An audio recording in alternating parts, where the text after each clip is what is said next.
pleased to be addressing you colleagues today, and what a fantastic day it is out there indeed. But we're here because we've got serious business, we've got serious stuff to be talking about, and that serious stuff culminating, at least initially, on the 18th of June with that demonstration in London, which I know you're all going to be at, and I'll look forward to seeing you all there on that march and demonstration. We're here because of the cost of living crisis. In fact, emergency.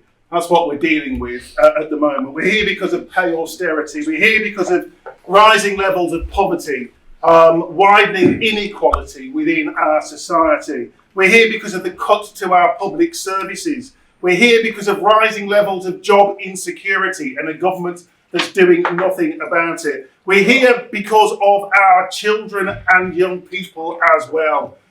Because yes, of course, as working people, we demand better, but we also demand better in terms of better prospects, better opportunities, better life chances for our children and young people. And I'm really proud and privileged to be here today in Stoke, where I've had the opportunity to speak to some of our members about the issues that they're facing on the front line in looking after children and young people, and the desperation that they're feeling, the desperation which has come as a result of 10 years of attacks on our public services, on our schools, on our wider children's services. And yesterday we saw a charade, didn't we, in Parliament? We saw the Tories up to their usual tricks. The Tories up to their usual tricks of protecting their own self-interest, putting aside the interests of the country as a whole, putting aside the concerns that ordinary working people, the length and breadth of the country, have been talking about and have been crying out for help from this government, but instead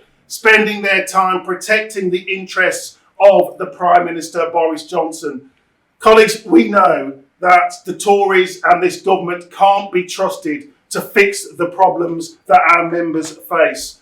That it's actually going to take each and every one of us in this room today, but also beyond this room as well, to make that difference. And just a few comments from me, colleagues, in just setting the scene. We talk about the cost of living crisis, that cost of living emergency, as if somehow these troubles have only occurred in the last 6 to 12 months. Well, actually, that's not true.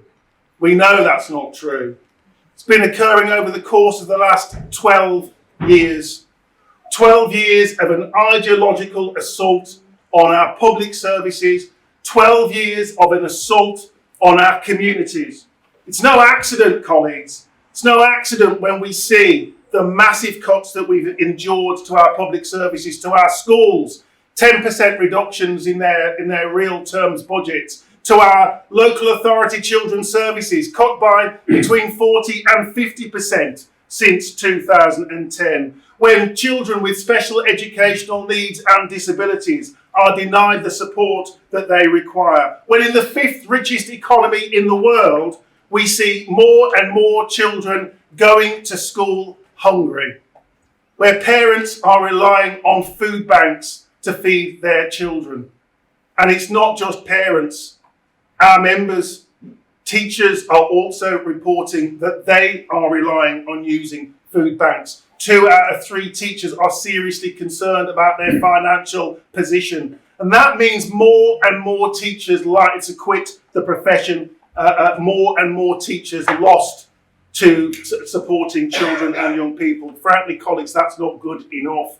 It's no accident, colleagues, that we've got teacher morale at rock bottom when we're seeing the culture of fire and rehire. We saw that played out in grand style in P&O ferries, and I'm sure that Mark on the panel will speak about the threats to his members from this government that wants to fire and, if not rehire, but certainly to fire his members. Quite appalling, colleagues, that we're also seeing that played out in our schools as well. No wonder we've got a rock bottom morale in the profession. No wonder 2 in 3 teachers are saying they're seriously considering quitting the job altogether. We're seeing growing inequality We're seeing inequality not just in relation to the issues of poverty, but also the issues of racism within our wider society. And frankly, colleagues, that's important that we get behind all the efforts to persuade this government and indeed any future government to take action to address racism. Because racism is not just impacting on black and Asian communities in our country. Racism and the race to the bottom on pay is impacting on every single one of us. The attacks on our public services, yes, maybe hitting certain communities disproportionately, but they're hitting every one of our communities, and it's time that we demand better. So colleagues, what's it going to take? What's it going to take to get the change that we need? Not sitting back and waiting for this government to step up, but actually demanding action from this government, demanding action on that cost of living crisis, demanding action in relation to increasing the pay of key workers, demanding action to protect jobs and to protect livelihoods. Colleagues, enough is enough. We may have come from different places tonight to be here. We may have different experiences of what this government's 12 years of assault on our jobs and on our livelihoods has meant. But we come with a single aim, a single purpose, a common purpose, a demand for a better deal on pay, on jobs and on living standards, and a better deal for our children and young people too. So with that, colleagues, I'm really proud to address you tonight, and I look forward to seeing you in London on the 18th of June.